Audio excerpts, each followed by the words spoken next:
আর্জেন্টিনার ডিফেন্সকেই সবচেয়ে দুর্বল মনে করা হচ্ছিল, যে তারা মিডফিল্ডে সেট, অ্যাটাকে সেট, ডিফেন্স পজিশনাল অ্যাওয়ারনেস খুবই দুর্দান্ত। বিশেষ করে আমি ওটামেন্ডির কাছ থেকে এই টাইপের পজিশনাল অ্যাওয়ারনেস এখনো পসিবল, এটা আমি চিন্তাই করি এই বয়সে। প্রবলেম হবে আছে মন্টিয়েল ইনজুরিতে আছে, মলিনাও যদি ইনজুরিতে হয় তখন হচ্ছে গিয়ে ফুল ব্যাকে একটা প্রবলেম হয়ে যাবে। সেনেসি আছে এখনো তাদের গোপন অস্ত্রের মতো, একটা ওই বিশ্বকাপ যেখান থেকে শেষ করছে যদি সেখান থেকেই শুরু করে আবার এই লেভেলে খেলে, তা আপনি তাদেরকে কিভাবে রাইট আপ করতে পারেন? লিওনেল মেসির 5 গোল আমরা দেখছি, আর্জেন্টিনার টোটাল ফুটবল বলি বা স্কালোনি বল বলি, আমরা সেটা দেখছি। আপনি আমার সঙ্গে আগের পডকাস্টে বলেছিলেন যে আর্জেন্টিনার ডিফেন্স সেভাবে ব্রেক করবে না, সবাই যেটা নিয়ে আলোচনা করছে।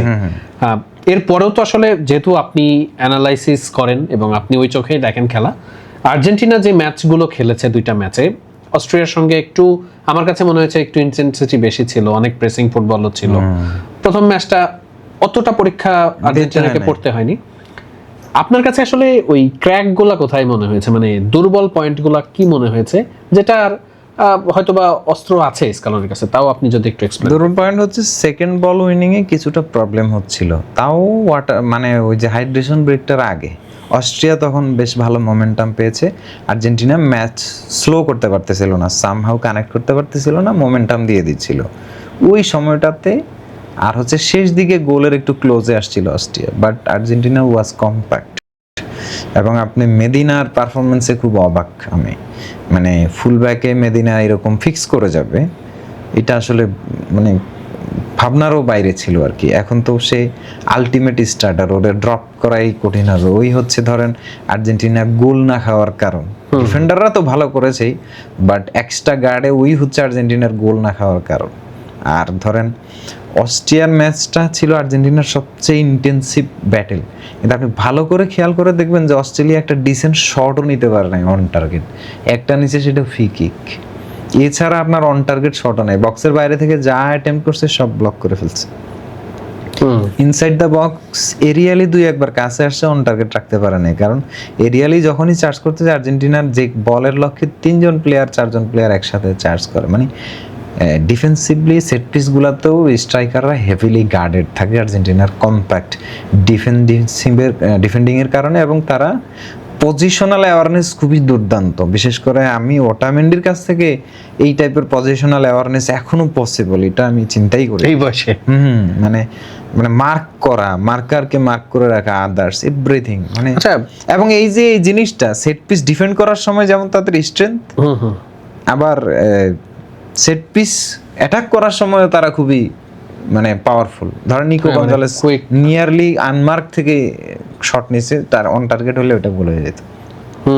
তার মানে এই ধরনের সিনারিওতে আর্জেন্টিনা সেট পিসের সামনে দিকে গোল পাইতে যাচ্ছে, মানে এই জায়গাটা হচ্ছে লিসান্ড্রো মার্টিনেজ আর এবং দেখেন আর্জেন্টিনার ডিফেন্সকেই সবচেয়ে দুর্বল মনে করা হচ্ছিল, যে তারা মিডফিল্ডে সেট, অ্যাটাকে সেট, ডিফেন্স, কিন্তু ওরা ঠিকমতো একটা ডিসেন্ট অন টার্গেট শটও ফেস করে নাই। ওয়ার্ল্ড কাপের এখন পর্যন্ত গ্রুপ স্টেজে ওদের ক্লিন শিট রয়েছে। কিন্তু ওই যে রোমারো আর লিসান্ড্রো, নরমালি ধরা হয় এই দুইজন তাদের সেরা ডিফেন্ডার, তারা দুইজন তো একসাথেই নামছে প্রত্যেকদিন স্টার্টিং 11-এ, এই দুইজনের কোনো একজন তো অফ হইতে পারে সামহাউ, সেই ক্ষেত্রে ব্যাকআপটা এই দুইজন আসলে হচ্ছে গিয়ে কখনোই মানে এই দুইজন খুব কম গোল খাইছে। আর্জেন্টিনার লোয়েস্ট গোল খাওয়া সিবি প্লেয়ার হলো রোমেরো আর লিসান্ড্রো। এখন ধরেন এই দুজন যদি না থাকে, সেক্ষেত্রে যদি রোমেরো না থাকে তাহলে আসতেছে ওটামেন্ডি, এবং ওটামেন্ডি সারপ্রাইজিংলি গুড এবং লিসান্দ্রোর সাথে খুবই ভালো কানেক্ট করে গেছে। আবার ধরেন যদি লিসান্দ্রোরও প্রবলেম হয়, তাহলে আরেকটু হাইটওয়ালা left footed CB, same profile, Senesi আছে এখনো তাদের গোপন অস্ত্রের মতো, ঠিক আছে। মানে তো ওটামেন্ডি তো ডিফেন্সের লিডারের মতো, সেনেসিও কিন্তু বেশ ভালো লিডারশিপ নিয়ে আসছে পুরো সিজনে। তার মানে আমার মনে হয় না আর্জেন্টিনার ডিফেন্সিভলি খুব বেশি প্রবলেম হতে যাচ্ছে সিবি পেয়ার নিয়ে।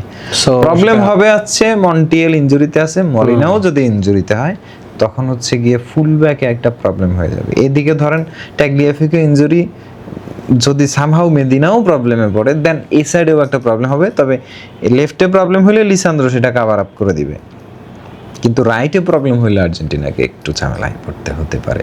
সেক্ষেত্রে রাইটে ফুলব্যাক হিসেবে গুইলিয়ানো সিমিওনে খেলে ফেলতে পারে, অর্থাৎ ওই ভার্সেটাইল লাক্সারিটাও তাদের আছে, কারণ ও তো মানে উইং হইলেও উইং ব্যাকের মতো, এরকম একটা ব্যাপার ওদের কাছে আছে। সো মানে আর্জেন্টিনা প্রতিপক্ষ বুঝে নিজেদেরকে সাজাবে, বাট আমি তাদেরকে অ্যাজ এ ইউনিট কখনোই দুর্বল বলতে পারি না। ডিফেন্ডিং চ্যাম্পিয়ন কখনো মানে অন্তত 2 ম্যাচ দেখে ডিফেন্ডিং চ্যাম্পিয়ন মানে একটা ওই বিশ্বকাপ যেখান থেকে শেষ করছে, যদি সেখান থেকেই শুরু করে আবার এই লেভেলে খেলে, তা আপনি তাদেরকে কিভাবে রাইট আপ করতে পারেন? আমি কিভাবে পারি? এক্স্যাক্টলি